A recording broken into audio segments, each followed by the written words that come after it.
American life. It has protected the common good from religious factionalism, and it has ensured the integrity of faith from too close an alliance with the state. Although unprecedented, the impetus for religious disestablishment, as embodied in the First Amendment, grew out of disparate impulses dating back at least to the Protestant Reformation of the 16th century. Martin Luther had emphasized the priesthood of believers, each individual's responsibility before God, which led almost inevitably, if not immediately, to the concession that everyone might approach God differently from his or her neighbor. The very splintering of Christianity after the Reformation demanded some sort of accommodation to its diversity. Several of the American colonies had done just that.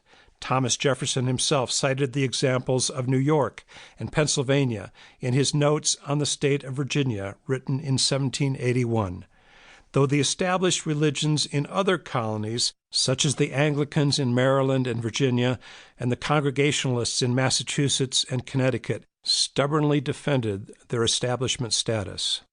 Other early voices include figures and movements such as Isaac Backus and the Separate Baptists in Massachusetts, or William Livingston and the Presbyterian Party in New York as influential opponents of religious establishment. Most often, however, when historians retrace the steps of religious disestablishment in America, their paths lead to Roger Williams, founder of the Baptist tradition in America, and Thomas Jefferson, one of the nation's founders and the country's third president. It's important to stipulate here at the outset that the phrase church and state has evolved into a kind of shorthand for understanding the relationship between two much larger, albeit amorphous, entities. One of the characteristics of the Atlantic seaboard during the colonial period was its religious diversity, ranging from Puritans in New England to Anglicans in the South.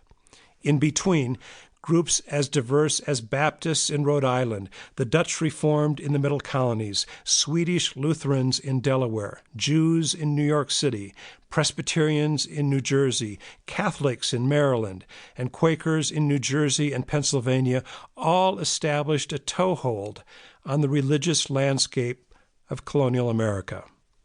In addition, Pennsylvania alone sheltered diverse religious minorities, including Lutherans, Mennonites, Moravians, and Schwenkfelders. Not all groups existed in perfect harmony. The Puritan government in Massachusetts hanged Quakers on Boston Common. In 1649, Maryland, founded by Roman Catholics, passed a Toleration Act ensuring religious liberty, but it was rescinded 5 years later after Puritans seized control of the colony.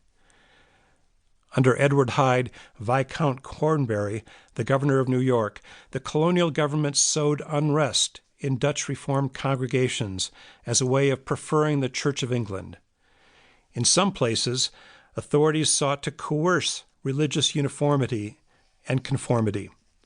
In colonial Virginia, for example, the Church of England was the established religion, and some magistrates were zealous in defense of Anglican prerogatives. Baptists, because of their insistence on religious liberty, often felt the sting of persecution.